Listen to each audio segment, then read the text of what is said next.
at the time this woman was staging this show, I just attended Iyabo Ojo's party.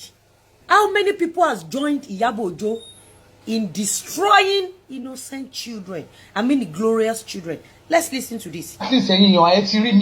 tó ẹ̀yin èèyàn wa ó ti ṣẹlẹ̀ o ìjàmà tó ti bẹ̀rẹ̀ láàrin Lizzy Anjorin pẹ̀lú godmother rẹ̀ nígbà kan rí èyí tí gbogbo wa mọ̀ sí Lizzy Ọbànlá. ẹ̀yin èèyàn wa wàhálà ìgbẹ́nu tán ó le gidi gan ni. ẹ wá nǹkan fìdílé kí ẹ gbọ́ bí Lizzy Anjorin bí ó ṣe tú àṣírí ex godmother rẹ̀ síta pátápátá o. ẹ ṣì rí mi ní pàtí ẹ̀ dáadáa torí èèyàn tó bá respect èèyàn àmọ́ kò respect èèyàn. mo dẹ̀ náà bíi méjì kan náà tó tún jẹ́ pé wọ́n mọ̀ Lizzy Anjorin ilẹ̀ ń yọ̀ ọlọ́run arábìnrin ilẹ̀ ń yọ̀ ìwọ kí. This was 2018 or 2019.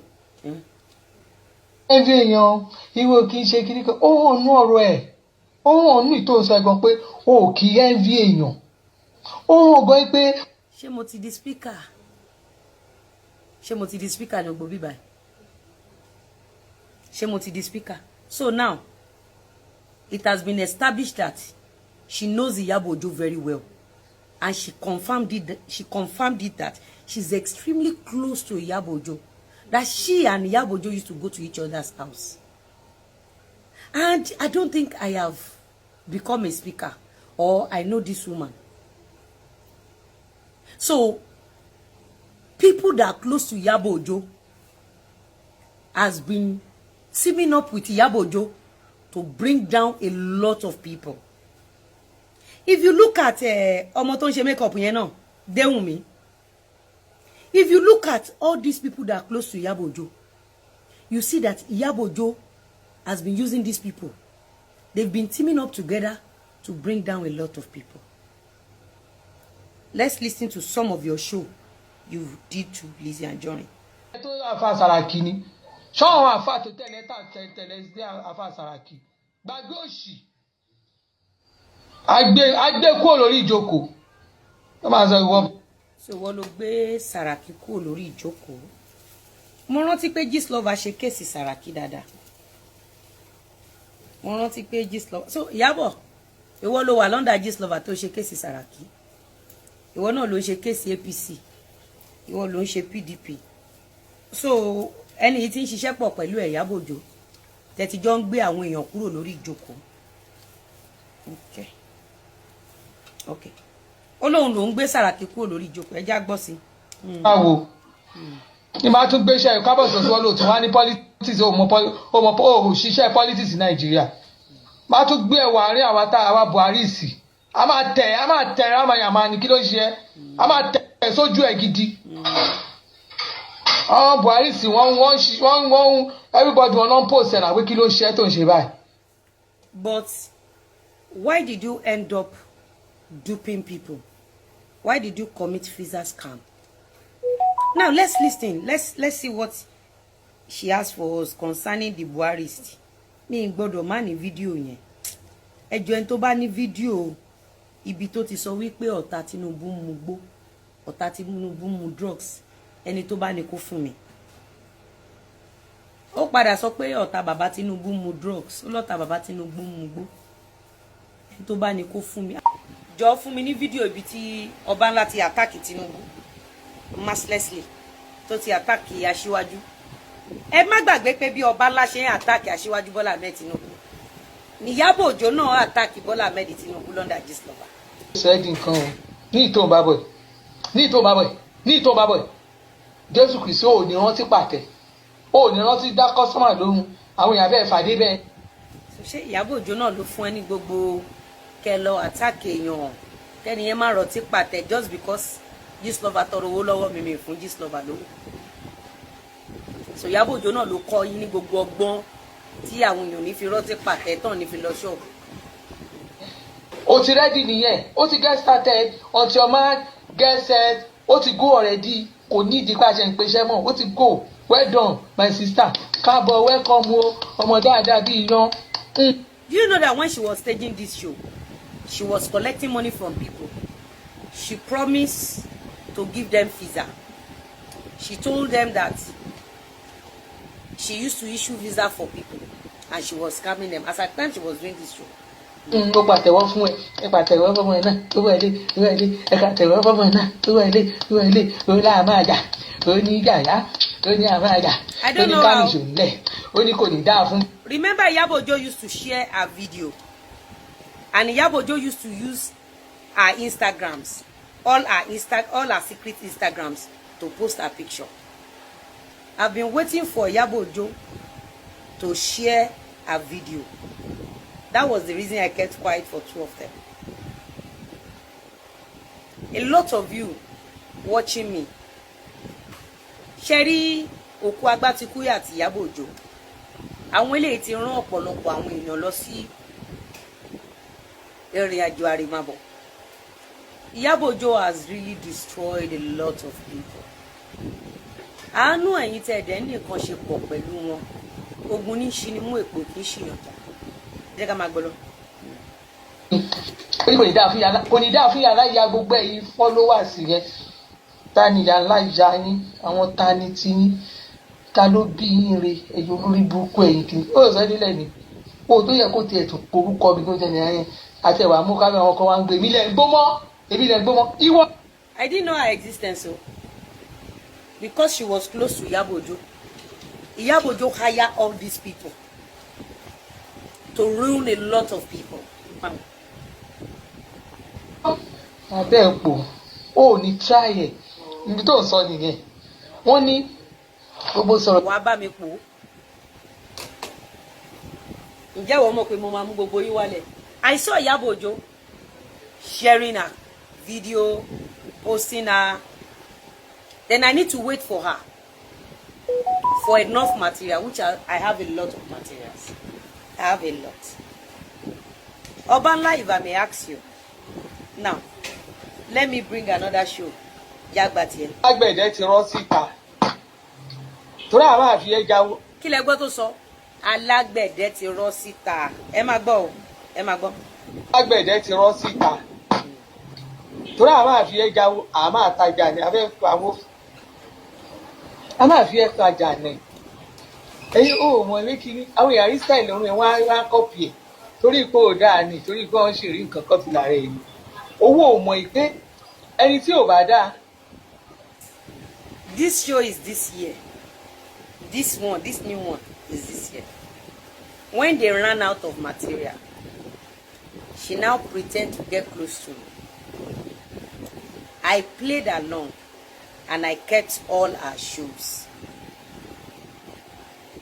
Am I communicating? When they ran out of material, she pretend as if she has changed. And I play along because we need to expose them. Genuinely, I have forgiven her. But I know that with Iyabo Ojo, she needs to deliver. She told me that this lover destroyed her miserable son's life. That it was this lover that destroyed her son's marriage in America. The day she was telling me that this lover destroyed her son's marriage, that this lover destroyed her son's marriage, I was just smiling. Do you know why I was smiling? I was smiling because I knew she was working for Iyabo Ojo. And she was talking about this lover. So I got to pretend as if I've forgiven her. And behold, from the depth of my heart, I have forgiven her. But her cane is somewhere pulling. Mo fọlọ́n ṣe tó bá mọ iye owó tí mo ti pa lára ẹ̀. Owó aṣọ kan bí blue. So máa ń pawó lára mi dáadáa. Okay. Báyìí, léèsì yẹn bí blue. O ṣe dọ́bù báyìí láṣọ yìí. Dọ́bù aṣọ yìí. Ẹ jẹ́ kí n gbé yín lọ síbi kan náà ká tó continue ilé. Kọ́lé sí Nàìjíríà nínú Lẹ́kì àbíbolẹ̀ ń kọ́lé sí àwọn awóyaya àwọn inú bíi lómi lọ́hùn ẹ kọ́lé síbẹ̀ ẹ̀ káyé gbádùn àwọn tó wá kọ́lé tó wá nílé ìlú òyìnbó ńkọ́ ṣé káyé wá pa ẹ́ ni. But kí ló dé tí Iyabo Ojo ṣe wá kó wá sínú àkóyaya yẹn?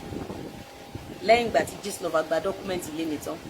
kí ni pọ́blẹ́mù kan tẹ́ kàn bẹ̀rẹ̀ sí ní máa pariwo nǹkan tí ò sí gangan pàápàá gan ṣé kí n bẹ́ẹ̀ bó ti tọ́jú ẹ̀ fún ẹ kí ló ń ṣe ẹ́ bó ti tọ́jú ẹ o bó ti tọ́jú ẹ o tó bá try nonsense pẹ̀lú mi má yẹ jáde lẹ́wọ̀ ó mọ̀ pé mi máa sọ kí nìyẹn ẹ̀kan lè máa jáde fún yàn má jẹ́ kí n jáde fún ẹlẹ́kejì má jáde fún ẹlẹ́kejì wàá gbọ̀n. a máa bẹ̀rẹ̀ sí ní gbé fọ́tò àwọn ọmọ tiẹ̀ náà wá a máa bẹ̀rẹ̀ sí ní gbé wọn wá mo gbọ́. wàá gbọ̀n wá yàgbẹ́ wàá gbọ̀n wá yàgbẹ́ mo lè torí ìṣẹ́gun kí n máa bọ̀ Nàìjíríà wàá mú ẹ pé. o lè ti torí tèmi kó wá Nàìjíríà sori pé mi fúnra mi dẹ̀ dìpọ́tù rẹ̀ padà sí Nàìjíríà láìsọ nǹkan kan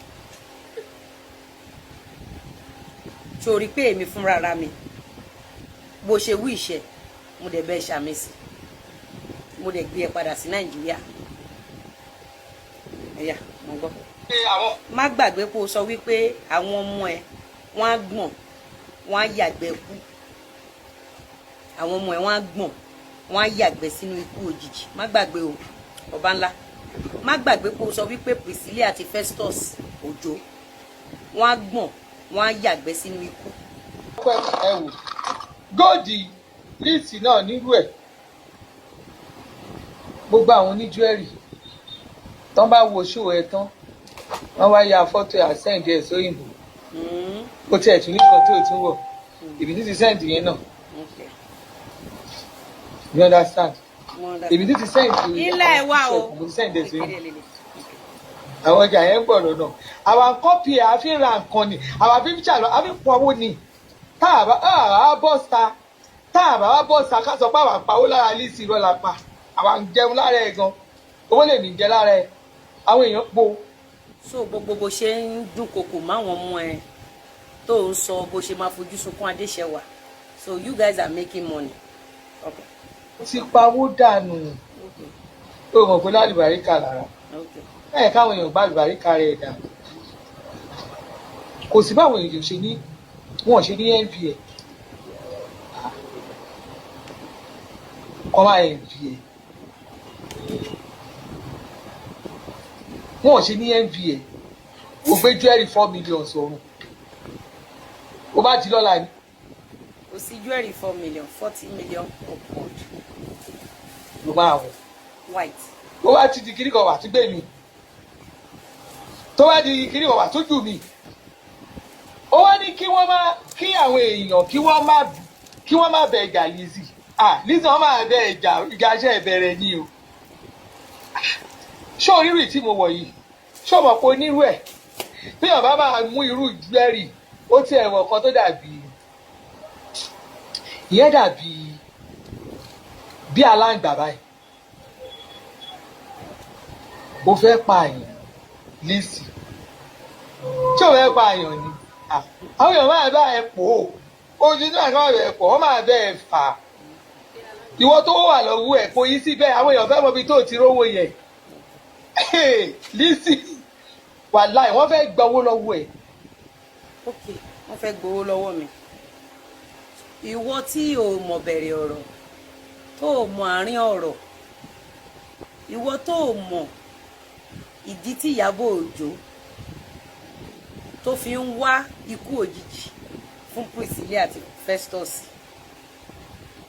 àánú ọ̀pọ̀lọpọ̀ yín tẹ́ ẹ̀ mọ̀ ìbẹ̀rẹ̀ ọ̀rọ̀ tí ẹ̀ mọ̀ wípé ẹ́sà bọ́ọ̀dù Ìyábọ̀ Òjó wọ́n máa ń wéèsì àwọn ọmọ ọlọ́mọ láti fipá gbowó lọ́wọ́ wọn tó wá ń bá wọn dá sí tó ní fáànù ní ẹ̀ ń gbèjà wọn àánú àwọn tó bí ẹ ṣe mí àánú àwọn ọmọ ẹ kò ṣe mí tó o bá mọ bí ọba ńlá Ìyábọ̀ Òjó ẹ sábọ̀ gbogbo wọn yẹn tó o bá mọ iye ọmọ ọlọ́mọ tí wọ́n ti rán lọ sí ìrìn àjò àrèmábọ̀ látàrí pé wọ́n fẹ́ fi ipá gbowó lọ́wọ́ ọmọ ọlọ́mọ ẹrù oṣù 9 ọmọ ẹlòmíì kò kí ń ṣe Mohbad nìkan ló ti lọ mọ́ wọn lọ́wọ́ o ẹ lọ sórí Gistlover kẹ́ ẹ wo iye ẹ̀mí tó ti lọ kẹ́ wo iye ìgbéyàwó tó ti túká. Funny enough ni wípé a lot of you did not pay attention sí àwọn tó ń support Ìyábọ̀ Òjó láti yanjú àwọn ọmọ ọlọ́mọ.